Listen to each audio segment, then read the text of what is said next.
Hi hello ಎಲ್ಲರಿಗೂ ನಮಸ್ಕಾರ. ನಾನು ನಿಮ್ಮ ಅನಾಮಿಕಾ ಅನು. ಅಭಿವ್ಯಕ್ತಿ ಕಥಾಲೋಕಕ್ಕೆ ಸ್ವಾಗತ. ಇನ್ನೂ ಯಾರೆಲ್ಲ ಈ ಚಾನಲ್ಗೆ ಸಬ್ಸ್ಕ್ರೈಬ್ ಆಗಿಲ್ಲ, ದಯವಿಟ್ಟು ಸಬ್ಸ್ಕ್ರೈಬ್ ಮಾಡಿಕೊಂಡು ಪ್ರೋತ್ಸಾಹ ನೀಡಿ. ಕತೆಗಳನ್ನು ಕೇಳಿ ಇಷ್ಟವಾದರೆ ಲೈಕ್ ಕೊಟ್ಟು ಕಮೆಂಟ್ ಮಾಡಿ ಹೆಚ್ಚು ಹೆಚ್ಚು ಶೇರ್ ಮಾಡುವುದರ ಮೂಲಕ ನಮಗೆ ಮತ್ತಷ್ಟು ಪ್ರೋತ್ಸಾಹ ನೀಡೋದನ್ನು ಮರಿಬೇಡಿ. ನನ್ನೆದೆಯ ಬಾಂದಳದಿ ಕಥೆಯ 52ನೇ ಅಧ್ಯಾಯವನ್ನು ನೀವೆಲ್ಲರೂ ಕೇಳಿ ಆನಂದಿಸಿದ್ದೀರಾ ಅಂತ ಭಾವಿಸ್ತೇನೆ. ಹಾಗಾದರೆ 53ನೇ ಅಧ್ಯಾಯವನ್ನು ಶುರು ಮಾಡೋಣ.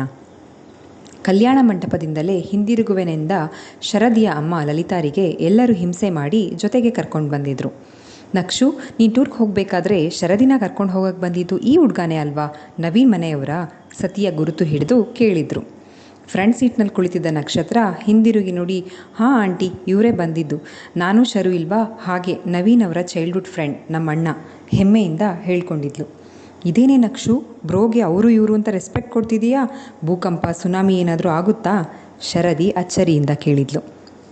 ರೆಸ್ಪೆಕ್ಟ್ ಕೊಡೋ ಜಾಗದಲ್ಲಿ ಕೊಡಲೇಬೇಕು ಅಲ್ವಾ ಅಮ್ಮ? ಸತಿ ತಂಗಿಯ ಪರ ವಹಿಸಿದ್ದ. ಮನೆ ತಲುಪಿದ ಕೂಡಲೇ ಸೀದಾ ರೂಮಿಗೆ ಹೋಗಲು ಹೋದ ನಕ್ಷತ್ರಳಿಗೆ ಲಲಿತಾರೆ ದೇವರ ಮನೆಗೆ ಹೋಗಿ ದೀಪ ಹಚ್ಚಿ ಆಮೇಲೆ ರೂಮಿಗೆ ಹೋಗು ಎಂದು ಹೇಳಿದ್ದರು. ದೇವರೆಂದರೆ ಸದಾ ಶಪಿಸುವ ಅಮ್ಮ ಕೂಡ ಆಚಾರ ವಿಚಾರಗಳಿಗೆ ತಲೆ ಬಾಗ್ತಾಳಲ್ಲ ಅಂದ್ಕೊಂಡ್ಲು ಶರದಿ. ಈಗ ಬಂದ್ವಿ ಮನೆಗೆ, ಗೆಳೆಯನಿಗೆ ವರದಿ ಒಪ್ಪಿಸಿದ್ದ ಸತಿ ಜೀವನ್ ಜೊತೆ ಮಾತನಾಡುತ್ತಾ ಕಾಫಿ ಕುಡಿತಾ ಇದ್ದ. ಅಷ್ಟರಲ್ಲಿ ಫ್ರೆಶ್ ಅಪ್ ಆಗಿ ಬಂದ ನಕ್ಷತ್ರ ಅಪ್ಪನ ಮಡಿಲೇರಿಳಿದ್ದಳು. ಬೆಳಗಿನಿಂದ ಸಿಗದ ಅಪ್ಪನನ್ನು ಬಿಟ್ಟಿರಲಾಗದವಳಂತೆ. ಈ ಹುಡುಗಿಗ ಇವತ್ತು ಎಂಗೇಜ್ಮೆಂಟ್ ಆಗಿದ್ದು ಎಂದುಕೊಂಡು ಎಲ್ಲರಿಗೂ ಬಾಯಿ ಹೇಳಿ ಹೊರಟ ಸತಿ ಶರದಿಗೆ ಮಾತ್ರ ಕಣ್ಣಲ್ಲೇ ಅಪ್ಪಣೆ ಕೇಳುವಂತಿತ್ತು ಅವನ ನೋಟ. ಹೋಗು ನನ್ನ ಬಂಗಾರ, ಬೆಳಗ್ಗೆಯಿಂದ ಎಲ್ಲರೂ ಕಣ್ಬಿದ್ದು ದೃಷ್ಟಿಯಾಗಿರುತ್ತೆ.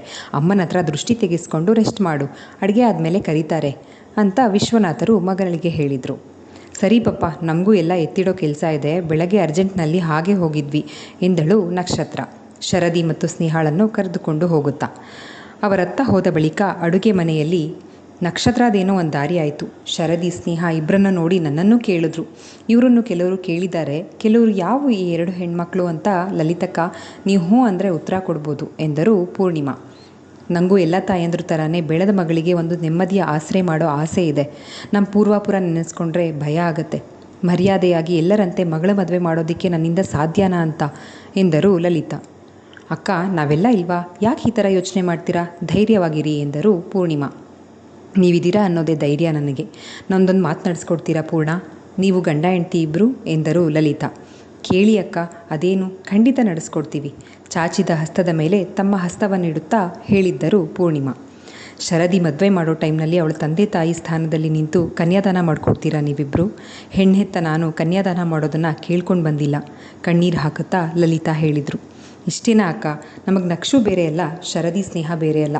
ನಾವು ಹೆತ್ಮಗಳು ಅಂದ್ಕೊಂಡೇ ಮುಂದೆ ನಿಂತು ಎಲ್ಲ ಕಾರ್ಯಗಳನ್ನು ಮಾಡಿಕೊಡ್ತೀವಿ, ಆಯಿತಾ? ಭರವಸೆಯನ್ನಿತ್ತರು ಪೂರ್ಣಿಮಾ ಕಣ್ಣೆರೆಸಿಕೊಳ್ಳುತ್ತಾ. ನೀರು ಕುಡಿಯಲೆಂದು ಬಂದ ನಕ್ಷತ್ರ ಇದೆಲ್ಲವನ್ನು ಅಡುಗೆ ಮನೆಯ ಬಾಗಿಲಿನಲ್ಲೇ ನಿಂತು ಕೇಳಿಸ್ಕೊಂಡಿದ್ಲು. ಏನು ಕೇಳಿಸಿಕೊಂಡೇ ಇಲ್ಲವೇನೋ ಎಂಬಂತೆ ಆಗ ತಾನೇ ಬಂದವಳಂತೆ ಒಳ ಹೋಗಿ ನೀರು ಕುಡಿತು ಒಳ ಬಂದಳು. ಶರದಿ ಇಲ್ಲದ ಸಮಯ ನೋಡಿಕೊಂಡು ಅಡುಗೆ ಮನೆಯಲ್ಲಿ ನಡೆಯುತ್ತಿದ್ದ ಮಾತುಕತೆಯನ್ನೆಲ್ಲ ಸ್ನೇಹಾಳಿಗೆ ಹೇಳಿ ಒಂದಷ್ಟು ಪ್ರಶ್ನೆಗಳನ್ನು ಕೇಳಿದ್ದಳು ನಕ್ಷತ್ರ. ಈ ಕನ್ಯಾದಾನ ಅಂದರೆ ಮದುವೆ ಮಾಡಿಕೊಡೋದೇನಾ ಅಥವಾ ಬೇರೆನಾ? ಹೇಗೆ ಮಾಡ್ತಾರೆ ಕನ್ಯಾದಾನನ? ಅಷ್ಟೊಂದು ಇಂಪಾರ್ಟೆಂಟಾ ಇದು? ಮದುವೆ ಸಂಸಾರ ಅಂದರೆ ನಂಬಿಕೆನ ಕಳ್ಕೊಂಡಿರೋ ಲಲಿತಾ ಆಂಟಿ ಕೂಡ ಮದುವೆ ಬಗ್ಗೆ ಇಷ್ಟೊಂದು ಯೋಚನೆ ಮಾಡ್ತಾರಾ? ಹೆಣ್ಣಿಗೆ ಮದುವೆ ಅಂದರೆ ಅಷ್ಟೊಂದು ಇಂಪಾರ್ಟೆಂಟಾ? ಎಜುಕೇಷನ್ ಮುಗಿಯೋವರೆಗೂ ಮದುವೆನೇ ಮಾಡಲ್ಲ ಅಂತ ಖಡಾಖಂಡಿತವಾಗಿ ಹೇಳ್ತಾ ಇದ್ದ ನನ್ನ ಅಪ್ಪ ಕೂಡ ಮಾವ ಬಂದು ಕೇಳಿದ ಕೂಡಲೇ ಒಪ್ಕೊಂಡ್ರು ಎಂದಳು ನಕ್ಷತ್ರ. ಹೌದೇ, ಹೆಣ್ಣಿನ ಬಾಳಲ್ಲಿ ಮದುವೆ ಒಂದು ಮುಖ್ಯ ಘಟ್ಟ. ವೆಸ್ಟರ್ನ್ ಕಂಟ್ರೀಸ್ನಲ್ಲಿ ನಮ್ಮಲ್ಲಿರೋ ಅಷ್ಟು ಮದುವೆ ಬಗ್ಗೆ ಹೋಪ್ಸ್ ಇಲ್ಲ.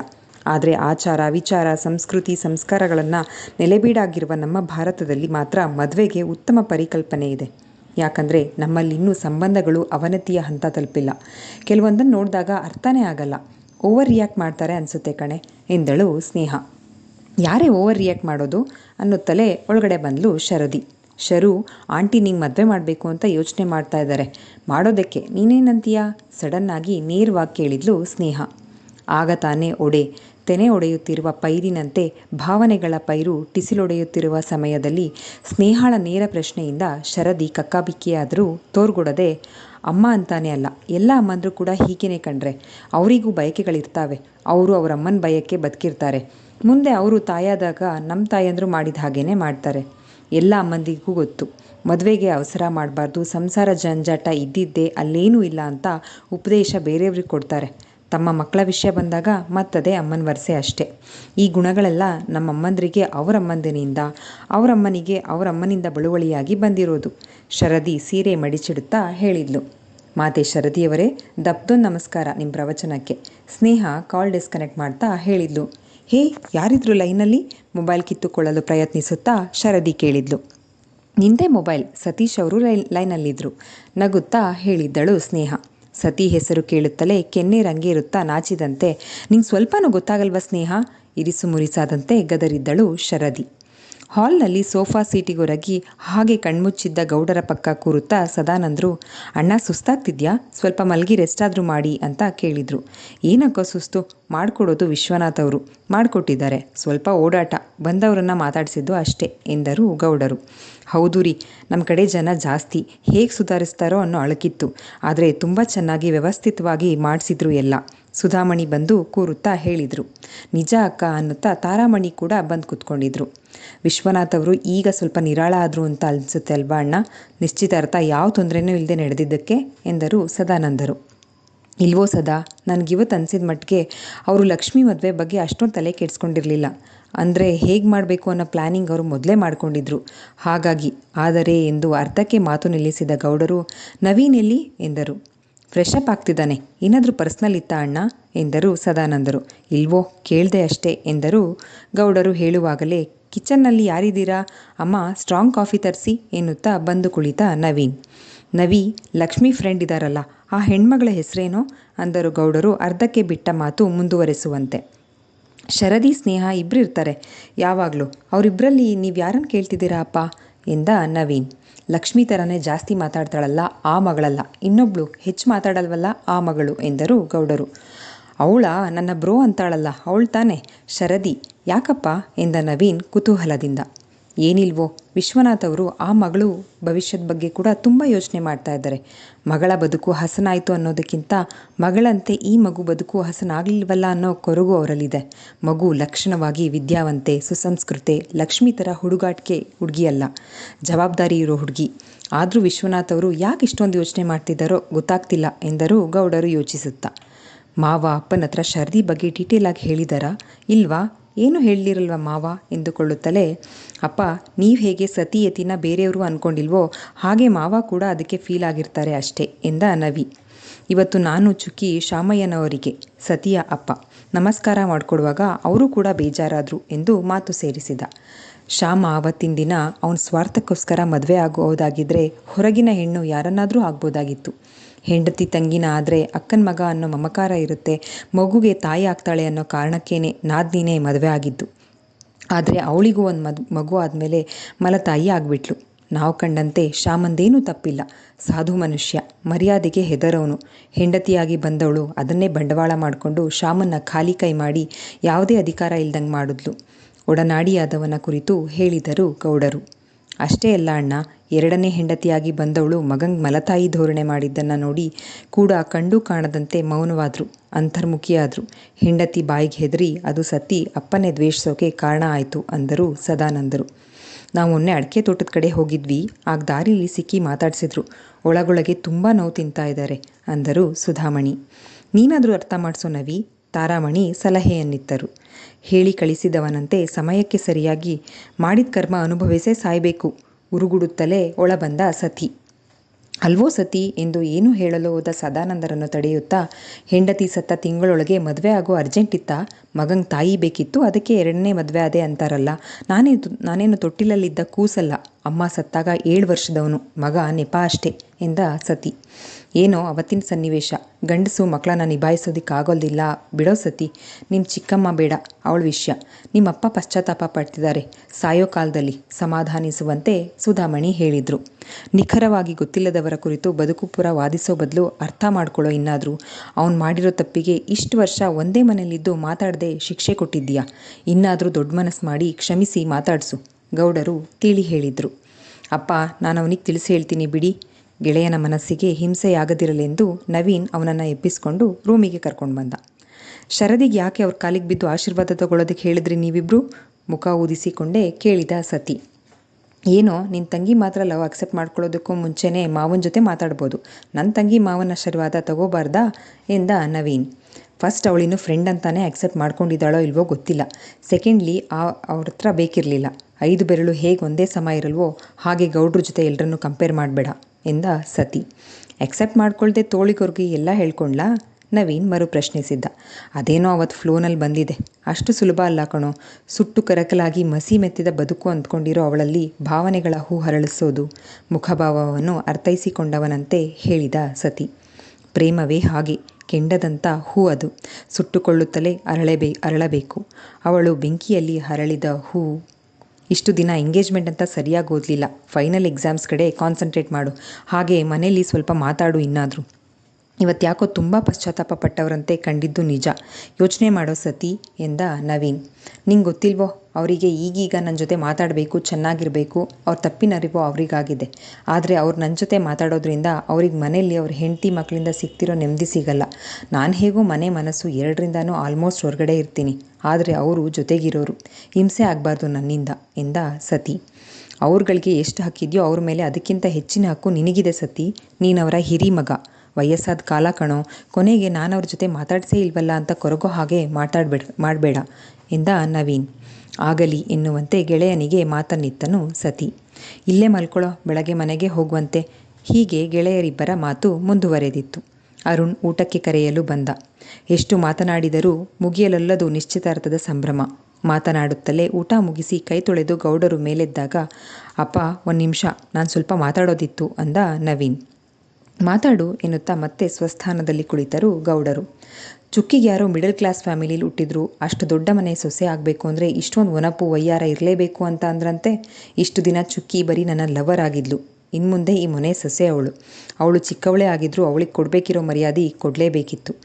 ಹಾಗೇ ಇತ್ತು ಹೇಳಿದ್ದ ನವೀನ್. ಯಾರೆಂಬಂತೆ ಸುತ್ತ ನೋಡಿದ್ದ ಗೌಡರು, ನಾನು ಹೇಳಬೇಕು ಅಂದ್ಕೊಂಡಿದ್ನ ಅವನೇ ಹೇಳಿದ್ದಾನೆ. ನವಿ, ಲಕ್ಷ್ಮಿ ಹೇಳಿದ್ಲ ನಿನ್ಗೆ ಈ ಮಾತನ್ನು ಅಂತ ಕೇಳಿದ್ರು. ಸಂಜು ಸುಮ್ಮನೆ ಚುಕ್ಕಿ ಜೊತೆ ಇರಲಿಲ್ಲ, ನಾನೇ ಅವನನ್ನು ಅವಳ ಜೊತೆ ಇರು ಅಂತ ಹೇಳಿದ್ದೆ ಅಪ್ಪ. ನಮ್ಮ ಕಡೆಯವರು ಮಾತಾಡ್ಸೋಕೆ ಹೋದಾಗ ಅವಳಿಗೆ ಹೆಲ್ಪ್ ಆಗಲಿ ಅಂತ ಎಂದ ನವೀನ್, ನಾನು ಅಮ್ಮಂಗೆ ತಿಳಿಸಿ ಹೇಳ್ತೀನಿ, ಮೈ ಹಿಡಿ ಮಾಡಿಕೊಂಡು ಹೇಳಿದಳು ದಿವ್ಯಾ. ಸರಿ ಎಂಬಂತೆ ಗೆಳೆಯರಿಬ್ಬರು ಮಲಗಲೆಂದು ರೂಮಿಗೆ ಬಂದರು. ನವೀನ್ ಮೊಬೈಲ್ಗೆ ಮೆಸೇಜ್ ಬಂದ ಸದ್ದಾಯಿತು. ಮೊಬೈಲ್ ನೋಡಿದವನೇ ಚುಕ್ಕಿ ಮೆಸೇಜ್ ಅಂದ ಖುಷಿಯಿಂದ ರಿಪ್ಲೈ ಮಾಡುತ್ತಾ. ನವಿ, ಒಂದು ಮಾತು ಕೇಳಲಾ? Maybe it's your personal ಎಂದ ಸತಿ. ನಿನ್ನ ಮಧ್ಯೆ ಏನು ಪರ್ಸ್ನಲ್ ಇದೆಯೋ ಪೀಠ್ಗೆ ಹಾಕಿ ಕೇಳೋದನ್ನು ಯಾವಾಗಿಂದ ಕಲಿತೆ? ನವೀನ್ ಹೇಳಿದ್ದ. ಹಾಗೆ ಹೇಳಬೇಡ್ವೋ, ನಿನ್ನ ಮಧ್ಯೆ ಪರ್ಸ್ನಲ್ಸ್ ಇಲ್ಲವೇ ಇಲ್ಲ ಅಂತ. ಇದ್ದೇ ಇರುತ್ತೆ, ಇರಬೇಕು ಕೂಡ ಎಂದ ಸತಿ. ನಿನ್ನ ತಂಗಿ ಜೊತೆ ಚೂರು ತರಲೆ ಕಿತಾಪತಿ ಬಿಟ್ಟರೆ ನಿನ್ನ ಹತ್ರ ಸೀಕ್ರೆಟ್ ಮಾಡೋಕೆ ಏನಿದೆಯೋ ನಿನ್ನ ಮಧ್ಯೆ ಹೇಳು ಅಂದ ನವೀನ್. ಅದು ನಿಮ್ಮಿಬ್ಬರ ಪ್ರಪಂಚ, ಅಲ್ಲಿ ಮತ್ತಾರಿಗೂ ಎಂಟ್ರಿ ಕೊಡಬೇಡಿ. ನಕ್ಷು ಪರಿಚಯ ಆಗಿ 3 ವರ್ಷ, ಈಗಂತೂ ನೀವಿಬ್ಬರು ಎಂಗೇಜ್ ಆಗಿದ್ದೀರಾ. ಅಂಥದ್ರಲ್ಲೂ ಅವಳು ಮೆಸೇಜ್ ಬಂದ ಕೂಡಲೇ ಫಸ್ಟ್ ಟೈಮ್ ಮೆಸೇಜ್ ಬಂದಷ್ಟು ಖುಷಿ ಆದೆಯಲ್ಲ, ಇದರಲ್ಲಿ ಹೊಸ್ತನ ಏನಿದೆ ಎಂದ ಸತಿ. ಅವನ ಮಾತಿಗೆ ನವೀನ್, ಚುಕ್ಕಿ ಅಂದರೆ ಹಾಗೆ ಕಣೋ, ಅವಳು ಯಾವತ್ತೂ ನನಗೆ ಹಳೆ ಪರಿಚಯ ಅಂತ ಅನಿಸೋದೇ ಇಲ್ಲ. ಫಸ್ಟ್ ಟೈಮ್ ಬಸ್ನಲ್ಲಿ ನೋಡಿದಾಗ, ಫಸ್ಟ್ ಟೈಮ್ ಕಾಲೇಜ್ನಲ್ಲಿ ಮಾತಾಡಿಸಿದಾಗ ಯಾವ ಹೊಸತನ ಇತ್ತೋ ಇವತ್ತಿಗೂ ಹಾಗೇ ಇದ್ದಾಳೆ. ಪ್ರತಿದಿನ ಹುಟ್ಟೋ ಸೂರ್ಯ ಯಾವತ್ತೂ ಹೇ ಬಿಡು ಅದೇ ಸೂರ್ಯ ಅನಿಸೋದೇ ಇಲ್ಲ. ಹೊಸ ಭರವಸೆನ ಹೊತ್ತು ತರ್ತಾನೋ ಹಾಗೆ ಇವಳು ಪ್ರತಿದಿನ ಹೊಸತನ. ತನ್ನವಳ ನೆನಪಿನ ಜೋಳಿಗೆಗೆ ಜಾರಿದ ನವೀನ್. ಗೆಳೆಯನನ್ನು ಡಿಸ್ಟರ್ಬ್ ಮಾಡಲಿಚ್ಛಿಸದೆ ಮಗ್ಗಲು ಬದಲಾಯಿಸಿ ಮಲಗಿದ ಸತಿ. ಶರದಿಯ ಜೊತೆ ಮಾತನಾಡುವ ಮನಸ್ಸಾಗಿ ಮೆಸೇಜ್ ಮಾಡಿದ್ದ. ಮಾತನಾಡುತ್ತಲೇ ಶರದಿ ನಮಸ್ಕರಿಸಿದ್ದು ತನ್ನ ತಂದೆಗೆ ಅನ್ನೋ ವಿಷಯವನ್ನು ಹೇಳಿದ್ದ. ನಾಚಿದವಳಾದರೂ ತೋರ್ಗೊಡದೆ ಆ ಕ್ಷಣಕ್ಕೆ ಸಿಹಿಗನಸಲ್ಲಿ ಇದ್ದಂತೆ ಕಾಣುತ್ತಿದ್ದ ನಕ್ಷತ್ರಳ ಮುಖ ನೋಡಿ ಎಬ್ಬಿಸಲು ಮನಸ್ಸಾಗದೆ ನಸುನಕ್ಕು ಸುಮ್ಮನಾಗಿದ್ದಳು ಶರದಿ.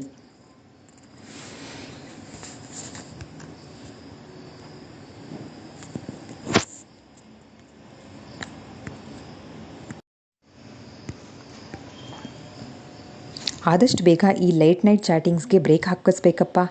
ಸ್ನೇಹ ನಿದ್ರೆಗಣ್ಣಲ್ಲಿಯೇ ಕನವರಿಸುವವಳಂತೆ ಹೇಳಿದ್ಲು. ಅವಳು ಮೊಬೈಲು ಅವಳು ಹೇಗೋ ಮಾಡ್ಕೊಳ್ಳಿ, ನಿನಗೇನೆ, ಮಲ್ಕೋ ಸುಮ್ಮನೆ ಅಂದಳು ನಕ್ಷತ್ರ ಸ್ನೇಹಳ ಕಡೆಗೆ ಮಗ್ಗಲು ಬದಲಾಯಿಸಿ ಮಲಗಿ ಹೊದಿಕೆ ಹೊದಿಸುತ್ತಾ. ದುಃಖ ಡಿಯರ್ ದುಃಖ, ನೀನಿಂಥ ಲೇಟ್ ನೈಟ್ ಚಾಟಿಂಗ್, ಮನಸ್ಸಲ್ಲಿ ಪ್ರೀತಿ ಇದ್ರೂ ಹೇಳ್ಕೊಳ್ದೆ ಇಂಥದ್ದೆಲ್ಲ ಫೀಲ್ ಮಾಡದೆ ಡೈರೆಕ್ಟ್ ಹಸೆಮಣೆ ಏರ್ಬಿಟ್ಟಿಯಲ್ಲ ಎಂದಳು ಸ್ನೇಹ. ಜೀವನ ಪೂರ್ತಿ ಜೊತೆಲೇ ಇರಬೇಕು, ಆವಾಗ ಮಾತಾಡಿದ್ರೆ ಆಯಿತು. ಮಾತಾಡೋದಕ್ಕೋಸ್ಕರ ಯಾರಾದರೂ ನಿದ್ದೆ ಕೆಡ್ತಾರಾ? ಓದೋಕ್ಕಂತಾನೆ ನಮ್ಮಪ್ಪ ನಿದ್ದೆಗೆಡೋಕೆ ಬಿಟ್ಟಿಲ್ಲ ಎಂದಳು ನಕ್ಷತ್ರ. ಮಾವನ ಹತ್ರ ಕಾಲಿಗೆ ಬಿದ್ದು ಆಶೀರ್ವಾದ ತಗೊಂಡಿರೋ ಖುಷೀಲಿ ಏನಾದರೂ ಮಾತಾಡ್ಕೊಳ್ಳಿ ಬಿಡು, ನಮಗೆ ಯಾಕೆ? ಸ್ನೇಹ ಮುಸುಕೆಳೆದುಕೊಳ್ಳುತ್ತಾ ಹೇಳಿದಳು. ಗೊತ್ತಿದ್ದೆ, ಬೇಕು ಅಂತಾನೆ ನಮಸ್ಕಾರ ಮಾಡ್ಕೊಳಕ್ಕೆ ಹೇಳಿದೆ ಅಲ್ವಾ? ಹೊದಿಕೆಯ ಮೇಲೆ ಗುದ್ದುತ್ತಿದ್ದಳು ಶರದಿ. ನಾನಲ್ವೇ, ನಿನ್ನ ಬ್ರೋ ಹೇಳ್ಕೊಟ್ಟಿದ್ದು. ನನಗೇನು ಅವ್ರ ಪರಿಚಯ ಇದ್ರಾ?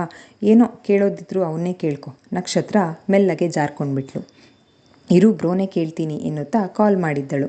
ಇದೇನು ಮೆಸೇಜ್ ಮಾಡ್ತಿದ್ದಳು, ನವಿ ಕಾಲ್ ಮಾಡ್ತಾ ಇದ್ದಳ ಅಂದುಕೊಂಡನಾದರೂ, ನವಿ ನಿನ್ನ ನಂಬರ್ ಕಾಲ್ ಮಾಡ್ತಾಳೆ, ನೀನೇ ಮಾತಾಡು ಅಂದ ಸತಿ. ಕಾಲ್ ರಿಸೀವ್ ಮಾಡಿ, ಹೇಳಪ್ಪ ಇಷ್ಟೊತ್ತಿನಲ್ಲಿ ಮಾಡಿದ್ದೀಯಾ, ಏನಾದರೂ ಸಮಸ್ಯೆನಾ? ನವೀನ್ ಕೇಳಿದ್ದ. ಮಲಗಿದ್ರಾ ಬ್ರೋ? ಶರದಿ ಕೇಳಿದ್ಲು. ಮಲಗದೆ ಇನ್ನೇನು ಮಾಡೋದಪ್ಪ, ನಮ್ಮ ಹುಡುಗಿ ಮಾತಾಡಲ್ವೇ? ದೂರು ಹೇಳಿದ ನವೀನ್. ನಿಮ್ಮ ಹುಡುಗಿ ಮಾತಾಡಲ್ಲ, ಬರೀ ಕಿತಾಪತಿ ತರಲೆ ಎಂದಳು ಶರದಿ. ಏನು ಮಾಡಿದ್ಲು, ಮಲಗಿಲ್ವಾ ಇನ್ನೂ ಎಂದ ನವೀನ್. ಹೇಳು, ಹೇಳಕ್ಕೂ ಮೀಟ್ರು ಬೇಕು. ಹೊದಿಕೆಯೊಳಗಿಂದಲೇ ನಕ್ಷತ್ರಳ ಧ್ವನಿ ಕೇಳಿಸಿತ್ತು. ಏನಿಲ್ಲ ಬ್ರೋ, ಸುಮ್ಮನೆ ಕೇಳಿದೆ, ಕಾಲ್ ಮಾಡಿದೆ ತಡವರಿಸಿದಳು ಶರದಿ. ನೋಡು ಶರದಿ, ಕೆಲವು ಭಾವನೆಗಳನ್ನು ಮುಚ್ಚಿಟ್ಟು ತಪ್ಪು ಮಾಡ್ತೀವಿ.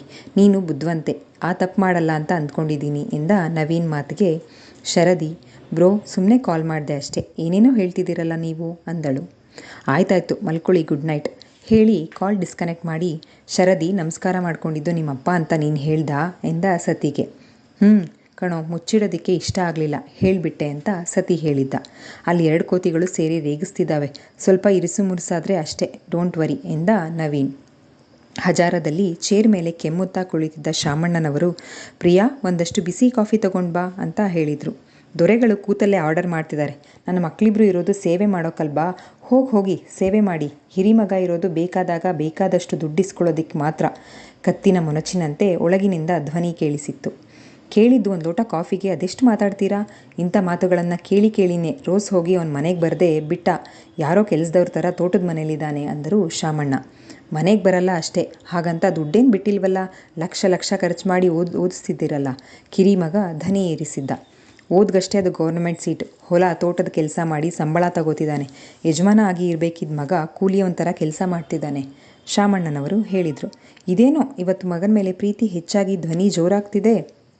ಆಗ ತಾನೇ ಮನೆ ಮೆಟ್ಟಿಲು ಹತ್ತುತ್ತಿದ್ದ ಸತಿಗೆ ಒಳಗಿನಿಂದ ಮಾತುಗಳು ಕೇಳಿಸಿ ಮತ್ತೆ ಒಳಗಡೆ ಹೋಗಲು ಮನಸ್ಸಾಗಲಿಲ್ಲ. ರಾತ್ರಿ ನವಿ ಮನೆಯಲ್ಲಿ ನಡೆದ ಮಾತುಕತೆ ನೆನಪಾಗಿ ಬಲವಂತವಾಗಿ ಮನೆಯೊಳಗೆ ಹೆಜ್ಜೆ ಇಟ್ಟ. ಸೀದಾ ರೂಮಿಗೆ ಹೋದವನು ತಾಯಿ ಫೋಟೋವನ್ನೇ ದಿಟ್ಟಿಸಿದ.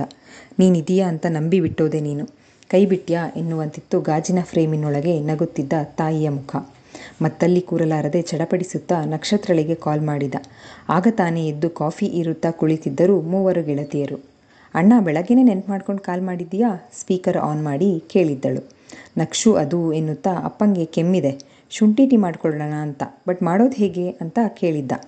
ಸತಿಯ ಪರಿಸ್ಥಿತಿಯ ಸಂಪೂರ್ಣ ತಿಳಿದಿದ್ದ ನಕ್ಷತ್ರಳಿಗೆ ಕರುಳು ಕಿವುಚಿದಂತಾಗಿತ್ತು. ಕಣ್ಣಿಂದ ಕಂಬನಿಯ ಹನಿಯೊಂದು ಜಾರಿತು, ಗಂಟಲು ಬಿಗಿಯಿತು. ಮುಂದೆ ಮಾತನಾಡಲಾಗದೆ ತಡಮಾಡದೆ ಶರದಿಯೇ ಶುಂಠಿ ಟೀ ಮಾಡುವುದನ್ನು ಹಂತವಾಗಿ ಹೇಳಿಕೊಟ್ಟಳು. ಥ್ಯಾಂಕ್ ಯು ಶರದಿ, ಮತ್ತೇನು ಹೇಳದಾಗಿದ್ದ ಸತಿ. ಪಾಸ್ಟ್ ಈಸ್ ಪಾಸ್ಟ್, ಸಮಾಧಾನವಾಗಿ ಮಾತಾಡಿಸಿ, ಅವ್ರಿಗೂ ಸಮಾಧಾನ ಆಗತ್ತೆ. ಖುಷಿ ಆಯಿತು ನಿಮ್ಮ ಈ ಬದಲಾವಣೆಯಿಂದ ಅಂತ ಹೇಳಿ ಕಾಲ್ ಡಿಸ್ಕನೆಕ್ಟ್ ಮಾಡಿದ್ಲು ಶರದಿ ಇಷ್ಟು ಮನಬಿಚ್ಚಿ ಮಾತನಾಡಿದ್ದು ಅಚ್ಚರಿಯಾದರೂ, ನೀನು ರೇಗಿಸ್ತಾನೇ ಇದ್ದರೆ ಅವರಿಬ್ಬರೂ ಮೂವ್ ಆಗಲ್ಲ. ನವಿ ಹೇಳಿದ ಮಾತು ನೆನಪಾಗಿ ಕೇಳಿಸಿಯೋ ಕೇಳಿಸಿದವರಂತೆ ಸುಮ್ಮನಾಗಿದ್ದರು ನಕ್ಷತ್ರ ಮತ್ತು ಸ್ನೇಹ. ಇತ್ತ ಶರದಿ ಹೇಳಿಕೊಟ್ಟಂತೆ ಟೀ ಮಾಡಿದ ಸತಿ ಹಜಾರದಲ್ಲಿ ಕುಳಿತಿದ್ದ ಶಾಮಣ್ಣನವರ ಮುಂದೆ ಕಪ್ ಹಿಡಿದು ತಗೊಳ್ಳಿ ಅಂತ ಹೇಳಿದ್ದ. ಇಲ್ಲಿಗೆ ಈ ಸಂಚಿಕೆ ಮುಕ್ತಾಯವಾಯಿತು. ಈ ಸಂಚಿಕೆ ನಿಮ್ಮೆಲ್ಲರಿಗೂ ಇಷ್ಟವಾಗಿದೆ ಅಂತ ಭಾವಿಸ್ತೇನೆ. ದಯವಿಟ್ಟು ನಿಮ್ಮ ಅನಿಸಿಕೆ ಅಭಿಪ್ರಾಯಗಳನ್ನು ಕಮೆಂಟ್ ಸೆಕ್ಷನಲ್ಲಿ ಹಂಚ್ಕೊಳ್ಳೋದನ್ನು ಮರಿಬೇಡಿ. ಧನ್ಯವಾದಗಳು.